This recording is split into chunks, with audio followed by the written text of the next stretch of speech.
Welcome back, YouTubers, to another TNA Impact Wrestling review with none other than your boys, the British Fist. I am Mr. Parkin, and this guy sitting next to me, well, you know we only hire him for go-home shows. It's none other than the quiet, tranquil, yet very, very forceful Terminator NJ. What's up? Is going to get you if you don't subscribe up above, like this video, and comment your thoughts on this TNA Impact Wrestling show down in the comment section below. And you better contact us in the link from the box below. Oh, you better contact us. So anyway, let's get down to this TV show, Terminator NJ, or whatever you like to be called. I think it's fair to say that TNA, after the open fight night and the live show and everything, and the concentration on that, Slammiversary has been a little bit of a backseat, so it was important that TNA really did push the pay-per-view hype button on this episode.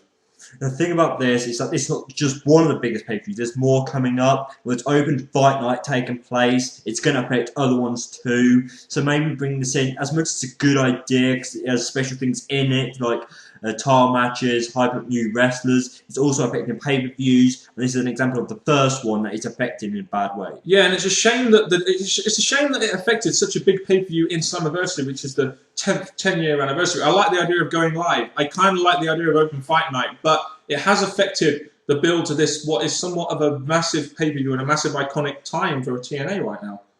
Should we just go into the show? Nod, nod, nod. We opened the show up with actually something quite interesting. They showed Dixie Carter going mental backstage with the guys down at the truck after last week's show and getting all pissed off with the cameras and stuff. And I must admit, I know TNA and Eric Bischoff are massive advocates of reality in the TV show. And I must admit, I did like the little reality aspect before we had Dixie Carter in the ring cutting a promo tonight. It was definitely a good thing following from last week, because with this, it's showing Dixie Carter had more emotion than that shut-off segment she had last week. And this actually led to her showing emotion and following up to her coming to the ring to open this show off. Yeah, opening her show with fake tears and makeup and messed up hair as if she's just been making it out with AJ. But there we go. Basically, she comes out, cuts a promo talking about how she's going to reveal the truth. Daniels and Kaz come out saying that Dixie got found out and she had a hole in her heart, which her husband Serge just couldn't fill up. And Daniels then pushes Daniels then pushes Dixie Carter to the ring, which brings out none other than your hero, AJ Styles. Yeah, thanks for that, AJ. Because the thing about this is very nicely done. The heels look strong, adding more to this segment, more to this storyline. Dixie Carter take what was coming to her. Daniels was brilliant on mic again, really digging into Dixie Carter. Out comes AJ to the rescue. And yes, it happens because he's in love with Dixie Carter. They're going to continue that. But I thought Daniels did a great warm-up with Dixie. I really like that. To be honest, if you had the chance to date Dixie Carter, would you? I'm just saying. He'll climb his way to the top. Yeah, well, I'm not AJ Styles, but there we go. You had also this little thing, which I thought was quite nice. This is a nice addition to the storyline. You had Dixie Carter's husband coming out and punching AJ Styles in the face. That felt kind of real, didn't it? I think this storyline is looking really good at the moment, and we do have none other than, as much as he gets a lot of shit, Eric Bischoff to thank for this, because apparently he was the big advocate for this storyline, and I am liking it at the moment, and it's getting AJ Styles in the main event scene and opening the show, which is a good thing for me. As we all know, Dixie Carter's not the best person on the mic or in the ring, so I think having her father, yeah, looked old enough, having her husband come out and him punching down AJ, very nicely done, nicely warmed up. Made you think that, is he going to step away from Dixie and leave AJ all for her? Just something going on, but it's a good opener. It's a good angle in TNA. I must admit, I'm really enjoying this angle. It does make you wonder, are they going to continue it onto Bound for Glory, what is essentially going to be an AJ versus Daniels match or something? I don't really know. But a good opener. I mean, this really did start getting me into the show quite quickly, this did. And yes, they're focusing around the tag match instead of the main event. Like, they did this many times throughout the night, as well as past shows. But this is going to lead to a big match that we've seen many times before. Probably at Bound for Glory, who really knows? After the opener, we had Crimson versus Austin Aries. Austin Aries was the next person to try and take on the undefeated streak of Crimson. But Samoa Joe had different ideas for that, as he comes down after about 3 minutes and interferes in the match, allowing Crimson to get the victory. And it seems like they're going to continue to do an Aries versus Joe feud at Slammiversary, even though it's not really been too built up. At least we know we're getting a match between Aries and Joe, and it should be a pretty good one, I think. I agree, because Samoa Joe is a big guy. For Aries to be in a match with him, a big guy in TNA, it's definitely a big step for Aries to go higher than where he is. Crimson beating him. Yes, we haven't really seen Crimson doing that much recently since Matt Morgan left. So him getting a win here, we thought, okay, just beat Aries, who's possibly going to have a match at pay-per-view, which he now has. They couldn't need this win, but it fits into the storyline. Yeah, after the match, we had Crimson announcing that he's going to be issuing an open challenge at Slammiversary. So I wonder if Matt Morgan is going to return. Who really knows? But the Austin Aries Samoa Joe match should be pretty good, even though Samoa Joe is miles above the 225-pound weight limit for the X Division title, surely. Yes, that is question, because when Abyss lost it, they did bring up the new rules. So to go back on that and scrap it and whatever they're doing, it was a bit questionable, but it's still a great match to see. The title may not have been needed, but if they're eventually going to take off Aries and go to the main event, maybe this is a way of doing it. Who really knows? I still think they're going to go with AJ versus... I still think they're going to go AJ Aries at Destination X, so that's just me. After that segment, we had Hulk Hogan coming out into the ring, talking about TNA's 10-year anniversary, and he's making the announcement that next week the world title is going to be defended on TV, whoever the champion is. They're hyping up for the next live show, I guess, here. Then you have Bobby Roode coming out, and I actually thought he did quite a very good promo on Hulk Hogan, like knocking the mic out of his hand, demanding respect, bringing his shut up like that. I actually really enjoyed this mic work from Bobby Roode in this segment. There's a few things I want to say. Number one, oh my gosh, I did not know Hogan was in TNA. The amount of time he showed up tonight, I was really surprised at that. Yeah, thanks for that, Hogan. Yeah. Then it led to this. And I was hoping Hogan did something like this last week, because it's their first live show, hyping it up, making it a big deal. They skipped that and did something this week. Hogan giving the thanks. It was good to hear him on mic giving some credit to this show. Not as the opener, not in the hour main event. So it kind of made me think, okay, but it was still a good warm-up. But this segment for me, after Roode came down, that was very good, him and Hogan, which you do expect from Roode, because he's getting better in the ring and on mic. It's just what came next. Yeah, the Sting comes out after this, and him and Roode go at it, and Sting ends up no-selling for Roode and pretty much beating him down. And to be honest, is it me, or did this feel like did this feel like an opening segment to you? That's just how it felt to me, like another opening segment. With the importance of this, yes, we had a match in the main event, but this could have been quite easily our main event for the importance that this got, but they didn't go with that idea, but there you go. I felt this could have been the opener, and the Dixie Carter segment could have been our main event. But that's just me personally, but who really knows? So it's hyping up the main event at Slammiversary, and they were going to be involved, Sting and Roode, in the main event match, so I guess they needed another segment on the show. Brooke Hogan has finally introduced herself to the Knockouts division, and yeah, she's put in 4 faces in a #1 contention match. Mickie James, Tara, Brooke Teschmacher, and Velvet Sky. So we got a #1 contention match, and let's face it, we did need some kind of #1 contender Knockouts title match at the pay-per-view, so they kind of had to do this, really, didn't they? Even though it's on the Go-Home show, they couldn't really build up to a feud with the Knockouts. I look at this, and it was needed. The Knockouts have not had much appearances on their shows. Even their first live show, they really weren't there. This show, the thing is, the way the match was set, you had her backstage, and the Knockouts, apparently to be backstage with her, were the 4 that were going to be put into this match. So it's kind of like, and the other thing, they're all faces. So it's kind of made you think, okay, there's not much competition here, there's not much. Yeah, they're all great Knockouts there, but it's a bit questionable how they set this up. But it did lead to what happened to be a pretty good match. Yeah, I mean, it did feel a bit weird, all of them being faces. And you did you're like, man, Mickie James, where the hell has she been lately? And it kind of looked like they were kind of maybe teasing her heel a little bit with the whole Brooke Hogan saying that Velvet is going to be in this country music video or something that's usually associated with Mickie James. But the match itself, I thought the match was kind of average personally, but you had Gail Kim on the stage doing commentary and stuff. So they did as much as they could to try and hype up a match for Slammiversary, even though they haven't really given it that much build. In the end, Brooke Teschmacher gets the title shot, and I'm not too bothered about that. I really didn't want to see Velvet Sky go after it. So for me, Brooke Teschmacher isn't a bad choice. The way that they did this was pretty nicely done. Test looking all strong against Tara. Them all going against each other. Spots where you thought, this is Mickie James' spot, this is Velvet Sky's spot. It was all nicely done. This was a quite strong match. Got a good amount of time for what was going on. And I quite enjoyed this. But giving the win Test was a good idea. She's had it in the past, but they're really trying to build her up. Maybe she won't win the title, but this is making her look really good as a knockout. Yeah, and so they should do. She hasn't won the Knockouts title yet, so they may as well do it. It just keeps it interesting having new knockouts in the title shot now, even though this will be a second title picture. But there we go. We'll talk more about that in the preview.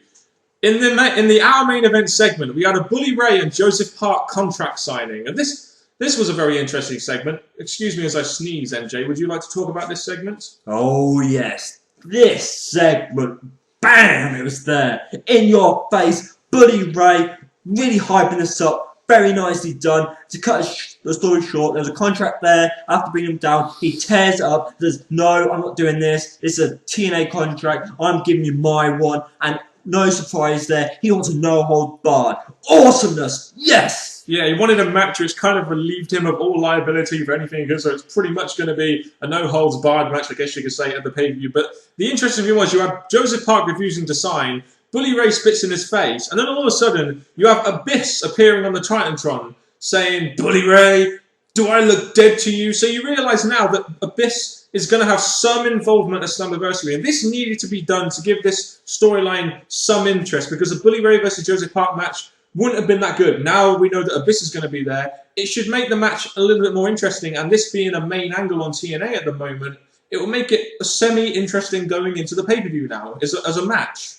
So I do look at this now, the way they've done this, yes, they're finally bringing Abyss into a more of a stronger way, leaving it for the last minute, so you think it's just going to be Joseph Parks and Bully Ray. They sign it, Abyss is there saying, you've messed up, I'm going to come and sort you both out, really warming it up. But the thing you notice, when Abyss was on Titantron, was it really him? Yeah, his hair, well, it might have been a pre-tape, but that would have been really good timing, and the hair was really covering his eyes a lot, wasn't it, like that? Like, we didn't really see his eyes properly, did we? Not at all. But this... Like you, with your glasses. We don't know that's the real MJ. No, we don't. But this was very nicely done. My favourite segment of the night. Very nicely done. So I thank TNA for warming this up. A match I'm sort of looking forward to, just of what's going on with it. So there we go. It's the second biggest angle on the show at the moment, and they are pretty much cultivating this quite well, in my opinion. So that was a good hour main event. I did like the appearance of Abyss and Bully Ray, and it was, good hour main event, I thought. After this, we had a short segment involving Joey Ryan. It's nice that they're actually following up on this, because what happened on last week's TV show, I did find very interesting. Joey Ryan didn't get the contract, but the whole confrontation between him and Taz was very interesting. And I'm really glad that TNA have followed up on this. You had Taz talking about how he stood by his decision. Joey Ryan backstage in a pre-tape talking to Al Snow saying, the show is pathetic, I'm out of here. And you kind of do think to yourself, are they going to turn this into an angle? A new guy coming in, going against the company or something? It's good follow-up. And I must admit, if they do go somewhere with this, I would be legit interested in it. Joey Ryan, fans like, and they want to see more of him. He's really over. TNA realised that. So I'm expecting something to build up from this. Maybe next month's show, he'll be involved in it. Just something to really bring him back in and fix their fault, and he'll come and get a contract. It just depends if they're actually going to use him if they give him a contract. Yeah, and it's just come after the news that apparently Alex Silva wasn't supposed to get a contract, but Flair changed his mind in real life. So at least they're actually going to go somewhere with this, which is why they probably didn't follow up on Alex Silva. At least they followed up on Joey Ryan in some way, and are maybe going to turn this into some kind of angle using the gut check segment. Don't really know, but I am kind of interested in it. Anyway, next segment. Do you even want to talk about this? We had Devon with Garrett Bischoff versus Robbie E with Robbie T for the TV title. Like, who gives a shit? It's like all the shit in TNA combined into one fucking segment. I reload my gun and shoot them all, because this segment, Rob Terry was, on the apron, allowing them to keep reversing the pin, blah, blah, blah. We know Devon was going to win. There was just nothing to the segment, no entertainment, a scrappy ending, and all I can say is that this match at pay-per-view, I do not care about. No, neither do I. That's why I'm just going to move on to the next segment. We had Hogan on our screen again, just very weird. It says he wants to... Someone really needs to give him a throat lozenge during this segment, in my opinion. But he talks about he's trying to finish off his announcement from earlier, and all of a sudden we get Mr. Anderson coming out saying that he wants to be involved in the title match next week. RVD and Hardy come down, and long story short, Hogan books Hardy versus RVD versus Anderson in a number one contendership match to face the champion next week on Impact. So that's a match, another match for the pay-per-view. Not the best match, really, because it hasn't really been built up to, and I'm not sure I like the fact they're using one of the TNA's biggest pay-per-views to hype up to a TV match next week. Not a massive fan of that, but they don't really have anything else for these guys. And the whole thing about this is they're 3 faces, so it's making me think that obviously Roode's going to probably get the win here because he's a heel, and if it's going to lead to a face versus heel, that's the match set in stone. I was hoping Anderson was going to turn heel, but they didn't really show that. So this match, yes, it's got 3 likeable wrestlers in a match, but it's not built up in a nice way. It's just giving them something to do, and that's why the normal contendership is on the normal TV show, just so they thought, right, we need to give these something to do, some purpose, so why not give them a title match on the free TV, on the pay-per-view? I guess so. We've seen this match on free TV already. They haven't really built this up at all. It's a last-minute thing for Slammiversary. I mean, I want to care about it, but I can't. I just feel that they should have better plans for guys like Jeff Hardy, Rob Van Dam, and Anderson. But hell, that's just me. TNA doesn't, obviously. Main event of the evening turned out to be a handicap match. Sting and Angle, because AJ Styles didn't come out because obviously he's too busy boning that, Dixie Carter, versus Bobby Roode, Kaz, and Daniels. Now, the whole thing there, AJ didn't make it out. The match was pretty decent, and then, it went in a normal fashion. AJ Styles comes out and takes out Kaz and Daniels with Angle, so that hypes up their little match at the pay-per-view, which is the biggest angle on the show right now. And then you have Sting making Roode tap out again. It's like, you've returned him, made him look strong. You made him look strong in the previous segment. And then you made him look strong again, making Roode tap out clean again in the main event.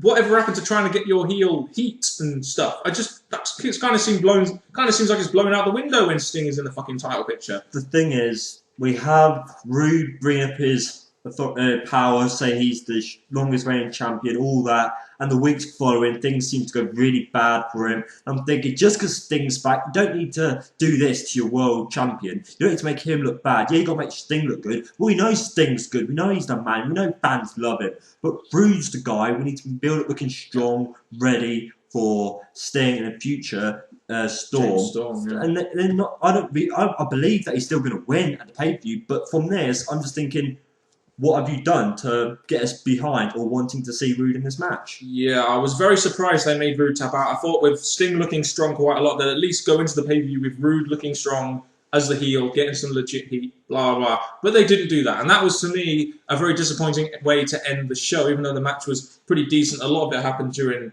commercial break, but there we go. And we didn't see Dixie's father again. Oh, Dixie's husband, you mean? No, his father. I don't care. Her father is the one that's funding the damn company. Dixie's daddy with the millions of dollars. But anyway, so basically, this show needed to hype up Slammiversary, and we did have 4 matches. We now have 8. So you could say it's done its job announcing the card. And all the segments seem to have something to do with the show. So it did that, and the show I thought was pretty good. Good to decent, I guess you could say. I thought it was okay. I mean, there's not really too much else to say. I thought it was a good show. It's just a shame that so much of this Slammiversary build has been so last minute, which is, when go-home shows can't be naturally effective like they should be. It's not the most exciting show, but there was strong segments in this which got me wanting to see things more. Booking-wise, maybe they didn't do exactly what I was hoping for, but TNA had their own ideas going to the pay-per-view. We just hope the pay-per-view pays off, and that's all I'm going to say. Pretty much, guys. Give us your thoughts on this TNA Impact Wrestling show down in that comment section below. Make sure you tune in for our preview for Slammiversary on the Saturday night, of course. And that has been it from me, Mr. Parkin. And I must admit, guys, after seeing that show, I'd love to hand you over to Terminator MJ, just because I really want to see what he's going to give us for an outro this time, because we only have him twice on the show for every pay-per-view. I'm not like Hogan that will keep coming back and back and back every flipping segment, every single show. And all I'm going to say, people, is thank you very much for tuning to this show. It's been a live show, even though I didn't really feel like it. I just thought it was a normal show, so it's that nicely done. Well done, TNA. And from Mr. Parkin and me, Terminator NJ. Till next time, YouTubers. Hasta la vista, YouTubers.